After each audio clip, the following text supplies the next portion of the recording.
Thank you for the beautiful prayer. Hello, everyone. And let me add my welcome to Melissa's. I'm Janet B. I've recovered from compulsive eating and bulimia. Gosh, I have missed y'all. I've been away. I missed 2 weeks, but I was in Aruba, so don't feel too badly for me. But it is lovely, truly, to be back with everyone. Bill's story.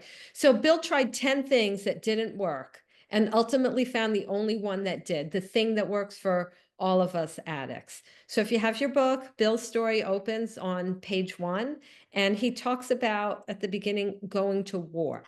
He says, I was part of life at last, and in the midst of the excitement, I discovered liquor. Later on, he says, I forgot the strong warnings and prejudices of my people concerning drink. I was lonely and again turned to alcohol. So here's a couple things that didn't help him. One, changing circumstances. Things were really bad, and that's when he turned to alcohol, when he was lonely. Okay, that makes sense. But then he says, I was part of life. It was hilarious, exciting, and I discovered alcohol. So if we think changing circumstances is going to help us recover, it probably won't. Bill drank when he was lonely, then he drank when he was happy. And that was me. I started going to Overeaters Anonymous when I was in high school. And I remember thinking, I binge because I'm miserable. And then one day I was in 11th grade, and this college boy invited me to the Beach Boys concert. Well, when you're 16 in Miami back in the 70s, there's nothing closer to heaven. And I went and binged. And I thought, oh, I must be binging to sabotage my happiness. But I was wrong. I didn't binge because things were bad. And then I didn't binge because they were good and to sabotage my happiness. I binged because I couldn't not binge. Nothing to do with circumstances. Only and always has to do with our spiritual condition. Either we're protected by God or we're at the mercy of the illness if we're compulsive eaters. Changing circumstances doesn't help, right? Imagine someone who has cancer saying, I think I'll move from New Jersey to LA. That will make my cancer cells stop multiplying. Of course it wouldn't. We take our illness with us. So the second thing Bill says, he says, I forgot the strong warnings I heard, right? I mean, strong warnings don't help. I mean, if when we're little, we're taught look both ways before you cross the street, because if not, you're going to end up roadkill. Okay. Our mom said it more delicately than that, but that was the gist of it, right? And so we remember and look both ways before we cross the street. Or if the doctor says you have pneumonia, you need penicillin, you need to take 2 pills a day for 10 days, we're going to take those 2 pills twice a day for 10 days. But something as important as alcohol and the dangers of it, Bill just forgot. Well, why? I've talked about this before, and I'll go into it in depth next week. So you have to come back. But basically, there's a disconnect between our memories and our conscious mind. We can't remember strongly enough to deter us the way that we remember to take our medicine or look both ways before we cross the street. And again, I will go into this in depth next week, but if you're struggling and need help, just text me and I'll go in depth with it with you whenever you need. Okay. So here's alcohol getting a hold on Bill. And he remembers those warnings, but they don't do anything. He goes to war, he comes back from war, and then he goes to law school. And what happens? He says, at one of the finals, I was too drunk to think or to write. Okay, I went to law school, and in law school, in most classes, 100% of your grade is based on how you do on that one exam. So this is pretty important. So I would say this is the third thing that didn't help Bill, and that's necessity. Bill needed to be sober when he took his final exams, and he couldn't. Necessity doesn't help. So if I say, well, I need to lose weight so I can fit into that nice dress when I go to the wedding next month, I need to lose weight because the doctor said my blood pressure is dangerously high. I need to stop throwing up because I'm so miserable and can't get out of bed the next day and I'm flunking out of school. Doesn't matter. Necessity doesn't do it for people like us. So Bill finishes law school and says, yeah, the law isn't for me. He was interested in business. So there he went. Life was good for a while. And then the stock market crashes. Things get bad. But again, he was okay for a little bit. Page 4, we hear him saying, I was determined to win again. And the next morning, I called a friend in Montreal and went to Canada.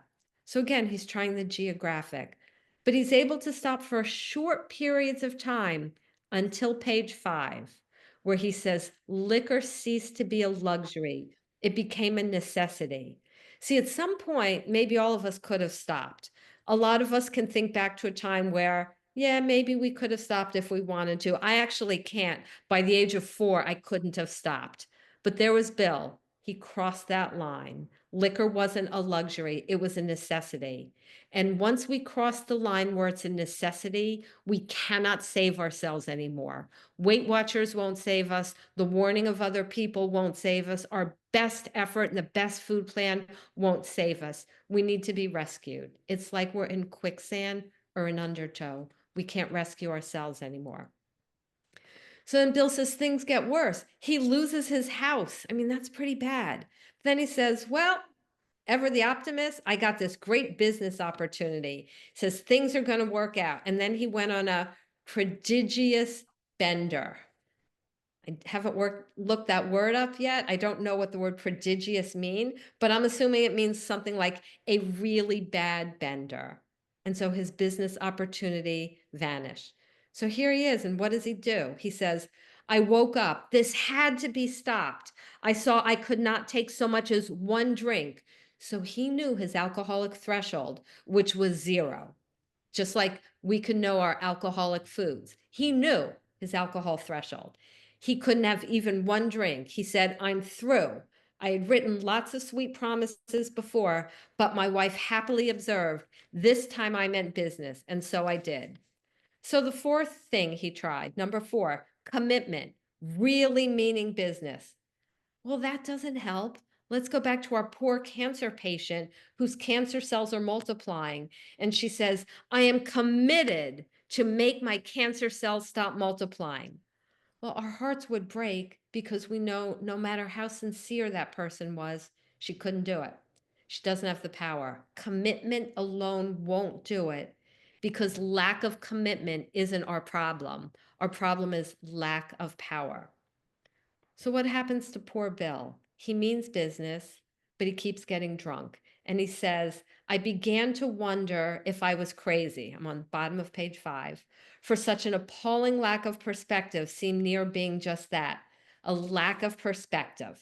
Thinking I can do things that time and time again, I should see that I can't do.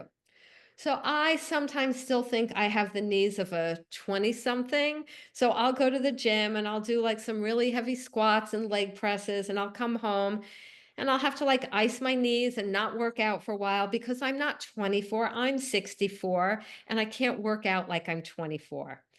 And okay, a lack of perspective at the gym, big deal. It's not dire. I rest my knees for a day or two and I'm fine. But a lack of perspective with alcohol or food is a hallmark of an addict and it's deadly.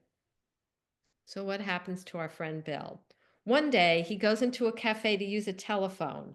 Not really smart. It's like someone who's newly abstinent walking into Haagen-Dazs to use the phone, which is all the way at the back of the ice cream stores, past all those bins. So what happens? Well, no surprise. He gets drunk. But what does he tell himself, being the good addict that he is? I'll manage better next time, but I may as well get good and drunk now. Next time I'll do better. Tomorrow I'll do better. So number 5 is what I like to call the magic pillow cure. I'll do whatever I want now because I'll be able to start tomorrow. 8 hours with my head on this magic pillow will suddenly give me the power I didn't have before. So the pillow cure, or the I'll start tomorrow syndrome. Well, we know what happens. Didn't work. So what did Bill happen to Bill the next day after he got up from that magic pillow? He says the remorse, horror, and hopelessness of the next morning are unforgettable. You know, normally remorse horror and hopelessness convince us we shouldn't do something again, right? I grew up in Miami. I had the experience of going to the beach and not putting on sunscreen because I wanted a really good tan. And then to my horror, instead of a cute little tan, the skin is just peeling off of me. My face is bright red. It looks pretty gross. And so what do? The next time I go to the beach, I put that sunscreen on because I don't want to go through that again. But for an alcoholic or a compulsive eater, we don't learn from our mistakes. Remorse doesn't help. And that's number 6, remorse. What is that? Like strong guilt. And it doesn't do it. Who of us has ever said, I feel so guilty that I ate that whole gallon of ice cream. I'm going to go to OA and get my life straightened out and never binge again. I mean, who of us has been able to stop on based on that? Like, certainly not me. Hopelessness doesn't do it. The only time hopelessness is good is if at the moment someone feels hopeless and they really get it that they're hopeless for good, someone presents them with the real solution. But plain old remorse, horror, and hopelessness, that just usually ends up with self-pity. And as my friend Roxanne says, pity parties usually end with a cake. So for 2 more years, Bill keeps on like this. 2 years. He steals from his wife. He tries all sorts of things. He goes to a hospital. He commits himself. He's in there for a while. He comes out and says, understanding myself now, I fared forth in high hope. For 3 or 4 months, the goose hung high. Okay, that's a weird expression. I don't quite know what it means. I'm assuming it means things were just fine and dandy. Bill says, I went to town regularly and even made a little money. Surely this was the answer, self-knowledge. So here's 2 more things Bill tried that didn't work. Number 7, desire. And number 8, self-knowledge. Self-knowledge doesn't work. Desire doesn't work. Anyone with cancer has a desire for her cancer cells to stop multiplying. Self-knowledge. Well, if someone knows they have cancer, they could know exactly how they got it, which people generally don't. But let's say someone says, I know why. I live near a toxic radiation dump and ended up with cancer. Okay, so what? Knowing how we got it doesn't make it go away. Self-knowledge doesn't help. I could know all my binge foods. Well, if that was enough, all I would need to do is make a list of all my binge foods, my trigger foods, my red light foods, whatever we want to call them, make a list and then just avoid them. If self-knowledge work, that would work, but it doesn't. And that's why we need 12 steps, because our problem isn't lack of knowledge, it's lack of power. So page 8, we see again, along with the remorse, horror, and hopelessness. Now Bill's added loneliness, despair, and self-pity to the mix. And how does Bill describe his bottom? He says, quicksand stretched around me in all directions. I had been overwhelmed. Alcohol was my master. And he still didn't stop because here's number 9. A first step alone does nothing. I can admit I'm powerless over food and my life is unmanageable. All that does is get me in the door. I mean, again, imagine our poor cancer patient admitting she has cancer and her life is unmanageable. Well, would anyone say, great, now that you've admitted it, now go make your cancer cells stop multiplying? That would be really mean, right? So self-knowledge alone doesn't do it. So there's number 10. He goes to the hospital again and he says, trembling, I stepped from the hospital a broken man. Fear sobered me for a bit. And then he drank again. So number 10 is fear. A doctor telling us if we don't lose weight, if we don't stop throwing up, we're going to have a heart attack. It doesn't do it. I once met a woman at an OA convention. She was diabetic, and the doctor had told her if she didn't stop eating compulsively and lose some weight, it would affect her eyes and her kidneys. When I met her, she had a seeing eye dog because she was blind, and she was on dialysis waiting for a kidney transplant.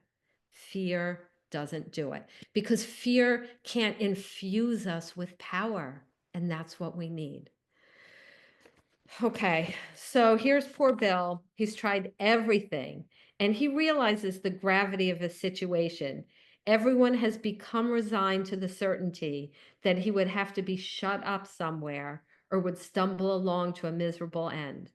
But now look at the turn of the story. How dark it is before the dawn. In reality, that was the beginning of my last debauch, my last binge. And he says this, I was soon to be catapulted. I love that word catapulted. Not I took myself, I saved myself. I was catapulted. I was rescued. I was catapulted into what I like to call the fourth dimension of existence. And I always think of like the Wizard of Oz. It goes from black and white to color. So here's Bill. He has loneliness, despair, and self-pity. And then what does he say was soon to come to him? Happiness, peace, and usefulness in a way of life that is incredibly more wonderful as time passes. Because just like this illness is progressive, recovery is progressive. Once we get into recovery and start living this way of life, it truly does keep getting better and better. So now let's find out how it happened, how God launched his search and rescue mission for Bill, and how Bill went from despair, remorse, horror into happiness, peace, and usefulness. So he's sitting at home. It's November. He's in the kitchen drinking, and his phone rings. It's an old friend who he used to drink with, and the friend asks if he can come over. Now, Bill was in New York at this time. His friend didn't live in New York. It had been years since they'd seen each other, but Ebie just happened to be in New York at the time, and he just happened to call Bill. Actually, he sought Bill out because he was looking for another drunk to help. And he invites himself over. And Bill's like, sure, come on over. He didn't care about Ebie. He just said to himself, we can drink together. Great. I don't have to drink all alone. It's an oasis. This is wonderful. So remember, he's drinking, planning on drinking more when Ebie comes. And Ebie doesn't knock at his door and say, Bill, you're drinking. I'll come back when you have a certain amount of time sober. And he didn't wait for Bill to search him out. And by the way, Bill didn't do that when he met Dr. Bob. Dr. Bob was drunk, and Bill still talked to him. So Ebie went in, looked at Bill, and Bill said, something's different. And he pushed a drink across the table, says, here, have a drink. And Ebie says, no. And Bill thinks, okay, what's gotten into him? Says he wasn't himself. He didn't look like himself. He didn't act like himself. Well, of course not. A butterfly doesn't look like a caterpillar. Ebie had been transformed. God isn't in the fix it up a little business. He's in the transformation business. Caterpillar to butterfly stuff for real. So Bill says, yes, okay, what's going on? And Ebie just says, I've got religion. No sugarcoating God.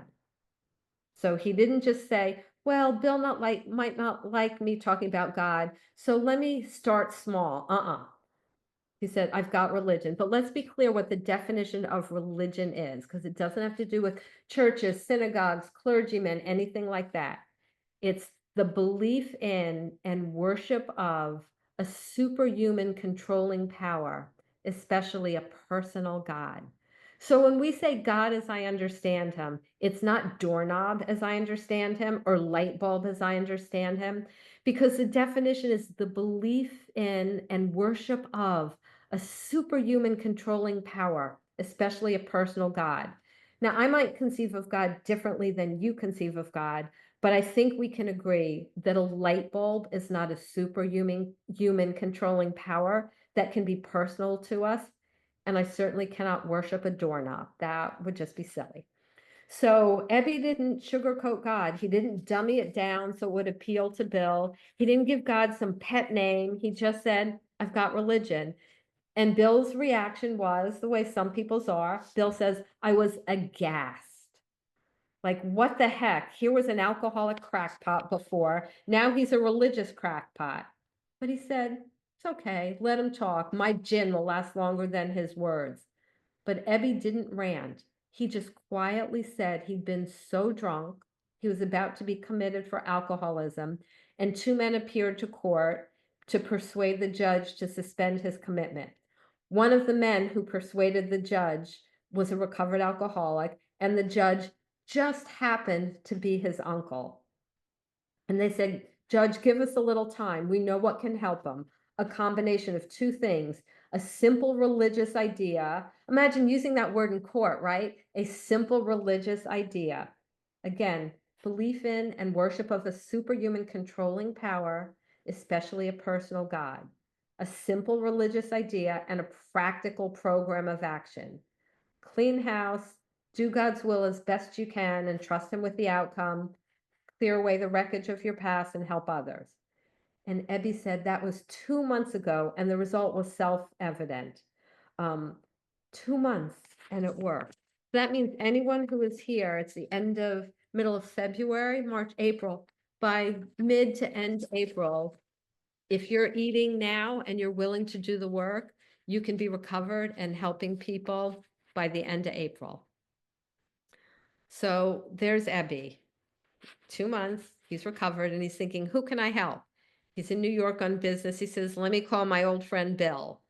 So again, anyone who's binging now, you can stop. This program is truly caterpillar to butterfly stuff, and you can be knocking on someone's door like the butterfly that they're looking at. So Bill reports Ebby came to pass his experience on to him, Bill says, if I cared to have it.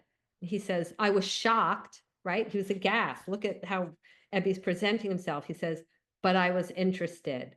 I was interested. I had to be, for I was hopeless.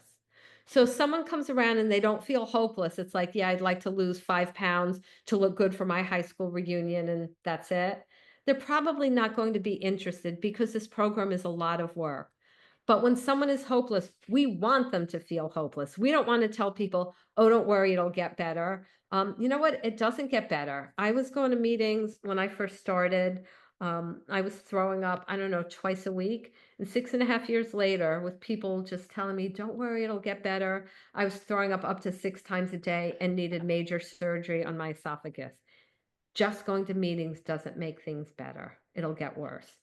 So here's Bill, and Ebby's talking to him about God, and Bill says, I'd always believed in a power greater than myself. I often pondered these things. So he wasn't an atheist. He says, but when it came to a God personal to me, who was love, superhuman strength and direction, I became irritated and my mind snapped shut. So people believe in God, but not a personal God. So he's what I would call a practical atheist. That's how I was. I believed in God, but it made no difference in my life. It's like I believe there's a king in England, but it makes no difference to my life. Maybe if I moved to Britain, it would, but now it doesn't.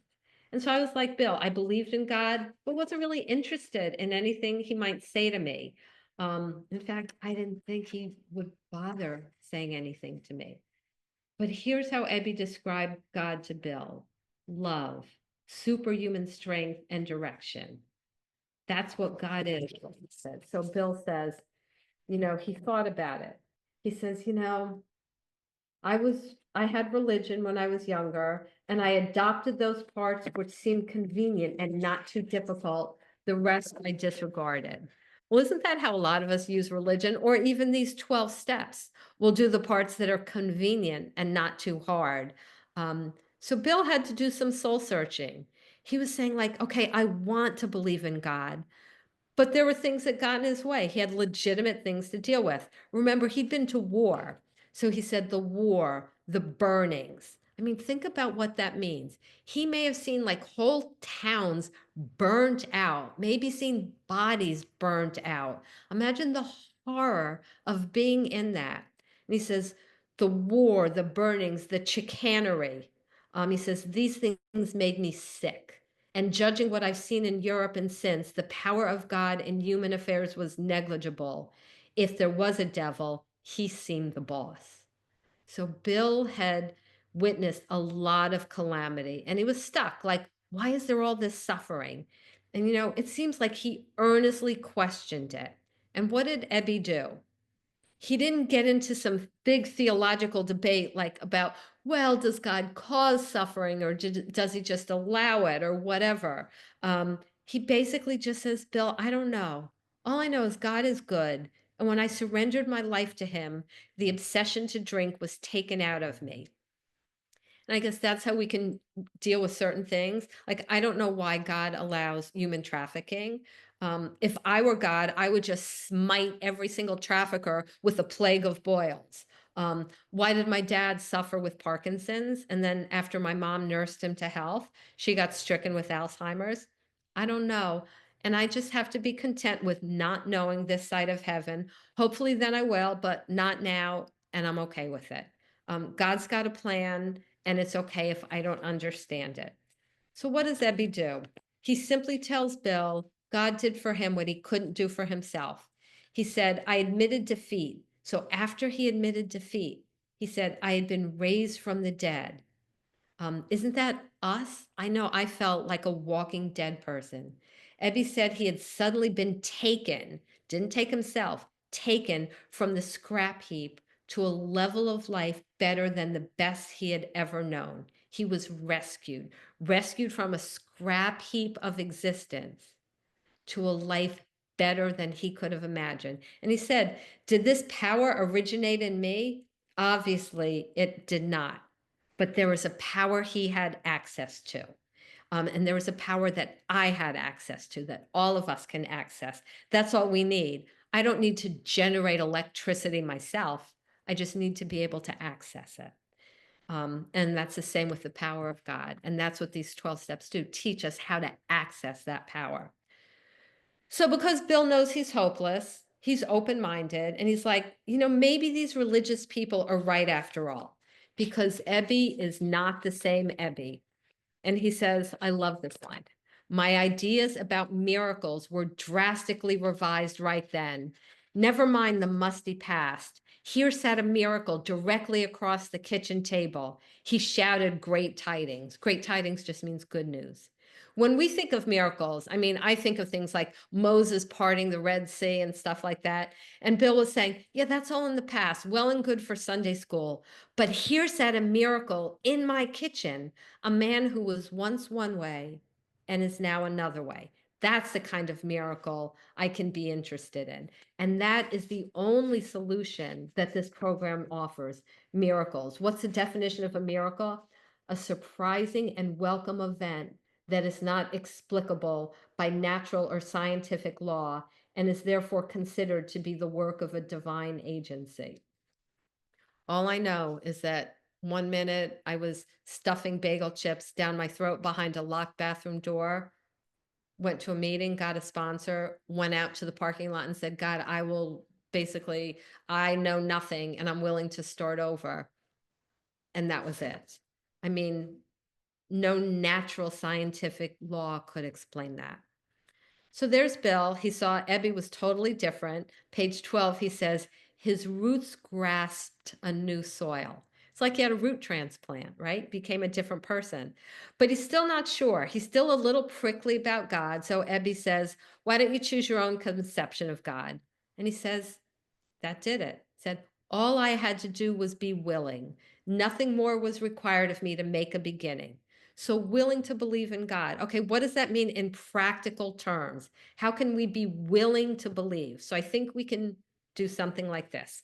We can say to God, God, I don't know if you exist, but I hope you do. And if you do exist and you care about me like these people say, I need some help. And in the meantime, I'm going to live my life the way I think you would want me to if you existed. I'm going to be honest. I'm going to help others. And I'm going to hope and pray that you're real. And if you are, please help me. I don't think God could ignore a prayer like that. So we can be willing to believe there's a God who can restore us to sanity. And Bill says, I was convinced God is concerned with us humans when we want him enough. Well, okay, what is enough? And I think it means enough to do the work, not sit there and say, okay, God, I'm willing to believe you exist. Now come out of the bottle where you live and be my genie and grant my three wishes and then go back in your bottle. We have to be willing to do the work, which, thank God, is codified for us in these 12 steps. And how does Bill describe it? He says, at long last, I saw, I felt, I believe. Scales of pride and prejudice fell from my eyes. And that's what was blocking him from seeing God. pride, and prejudice. What's pride? Thinking too much of myself or thinking of myself too much. And prejudice, thinking too little of others and thinking of others too little. So Bill says, yeah, when I was younger, I needed and wanted God, and he came. I sensed his presence, but it was blotted out by worldly clamors. So the fastest way to blot out God is worldly clamors, become too concerned with ourselves, our jobs, our money, even what's going on in other people's lives. Worldly clamors. We should all ask ourselves, what are the worldly clamors that block us from God? So Bill went to the hospital. Why? He said, I showed signs of delirium tremors. That's why he went to the hospital, because it was physically dangerous for him not to withdraw from alcohol without medical help. And he says, right there in the hospital, I humbly offered myself to God as I then understood him to do with me as he would. I placed myself unreservedly under his care and direction. So it's basically, God, I believe you're good, or at least you can't mess my life up any worse than I have. Take all of me, not just my food. Take everything. I place myself 100% under your care and direction. And then what did Bill do? He cleared away the wreckage of his past. And look how he describes it. I ruthlessly faced my sins. He recovered in the Oxford group. They called them sins. We call them character defects, same thing. He ruthlessly faced them. I mean, he was hard on himself. Being hard on ourselves gets a bad rap these days, right? Our therapists are always saying, oh, don't be so hard on yourself. But we need to ruthlessly do this. And it's okay to be hard on ourselves because we know that once we ruthlessly face these things and go to God and ask Him to remove them and make amends, we're good. We're good with God and we can be good with others. There doesn't have to be any shame or guilt, but we really do have to be ruthless in facing these things. And Bill says once he did that and he made his amends, that was it. He didn't drink anymore. And he gives a little advice. He says, okay, I've got this new God consciousness within. That's the promise of this program. We will intuitively know how to handle situations which used to baffle us, right? Common sense becomes uncommon sense. That's a fruit of working this program. So Bill says, here's what to do if I'm not sure how to handle something. I sit quietly asking means praying, asking only for direction and strength to meet my problems as God would have me.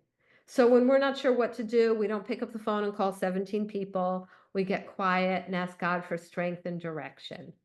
And then Ebie tells him that if you do these things, you will enter upon a new relationship with your creator and have all the elements of a way of living that will answer all your problems.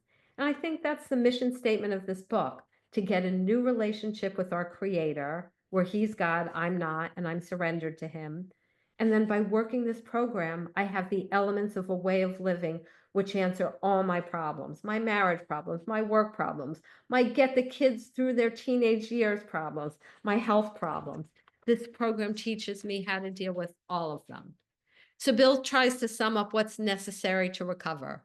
Belief in the power of God, not the existence of God, the power of God, plus willingness, honesty, and humility. He says these are the essential requirements. But if we just have willingness, honesty, and humility without the power of God, then we're just doing self-improvement work. And I certainly didn't have the power to improve myself. I couldn't stop eating on my own. I couldn't stop being a mean and nasty person on my own either. So it says it's simple, but not easy. We have to pay a price. The destruction of self-centeredness. The root has to be destroyed, right? Chapter 5 says the root of this illness is selfishness and self-centeredness. Remember when Bill saw Ebie, he says his roots grasped a new soil. So Bill's in the hospital, and the thought came. I love how he says it, like the thought came. Already he's getting inspiration from God. The thought came that there were thousands of hopeless alcoholics who might be glad to have what had been so freely given me. Perhaps I could help some of them. They in turn might work with others. Well, little did he know that shortly after this, about 6 months or so, He just happened to be in Ohio on business, just like Ebie just happened to be in New York on business. He's in Ohio on business, and the thought came to him, right? The thought that he got in the hospital was now came to fruition to go make the phone call that led to him talking to Dr. Bob. And they in turn talked to alcoholic number 3 and on to a Monday night meeting here on Zoom. And I want to highlight the bottom of page 14. I think it's one of the most critical paragraphs in the book. It says, faith without works is dead, and how appallingly true for the alcoholic and the compulsive eater. For if an alcoholic failed to perfect and enlarge his spiritual life through, and if I were going to fill in the blank, I would have said through prayer and meditation. But no, it says we perfect and enlarge our spiritual life through work and self-sacrifice for others. It says if we don't, we can't survive the certain trials and low spots ahead, and will surely drink again. Guaranteed to drink if we don't enlarge our spiritual life through work and self-sacrifice for others. Now, other people may be able to enlarge their spiritual lives just through prayer and meditation. And believe me, I am not knocking prayer and meditation. I do it every day. It's essential for our spiritual lives.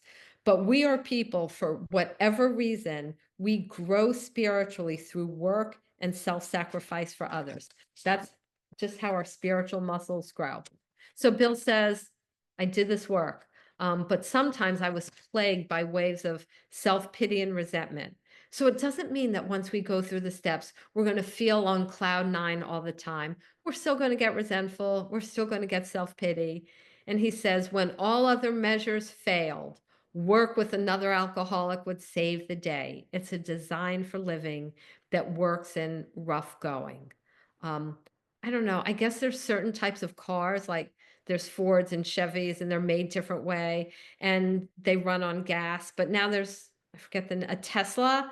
Um, they don't run on gas. They run on like an electric charge. And I think when God made us addicts on his assembly line, he created us in such a way that when we're plagued with self-pity and resentment, helping others will make us feel better, will make us feel amazingly lifted up and set on our feet. So he just closes with a few final things. He says, the joy of living we really have, even under pressure and difficulty. So they're telling us we can be happy even when things are hard. Bad situations, hard situations in my life do not define me and do not dictate my happiness. And they tell us there's scarcely any form of trouble and misery which has not been overcome among us. That's what's so beautiful about this fellowship. If we have a problem, there's probably somebody in this fellowship who's had the same problem, maybe even mastered it, and can help you along so that when you master it, you can help the next person along. Page 16, last page of this chapter. He says, an alcoholic in his cups is an unlovely creature, but it's our job to love them anyway. That's the measure of my spiritual experience. I can tell how rotten I'm doing when I look at someone who may be struggling and don't feel compassion for them. That's when I realize I still have a long way to go. And Bill says recovery is fun. It says, yes, we're earnest, but we have fun. Like, we shouldn't be showing up to meetings looking like, oh my gosh, I haven't slept in 3 days and don't have time to, put my lipstick on. Life is fun, but they say underneath, faith has to work 24 hours a day, and that we don't have to look any further for utopia because we have it. Utopia, that means an ideal place. And Bill ends by saying, each day, my friend's simple talk in my kitchen when Bill was drinking and planning on drinking more, but his friend intervened. He said, each day, my friend's simple talk in our kitchen multiplies itself in a widening circle of peace on earth and goodwill to men. God sent a recovered friend, and Bill followed a set of simple but not always easy guidelines that allowed God to come in and do a miracle of healing. Because really, at the end of the day, what worked for Bill and works for all of us hopeless compulsive eaters is a miracle. God breaking into our human existence and rewiring our hearts so that the illness can't live there anymore. And he just ends by being grateful. And I think that's how I feel, and anyone who recovers feels too, just like grateful to be part of this widening circle of peace on earth and goodwill to men. And with that, I will pass.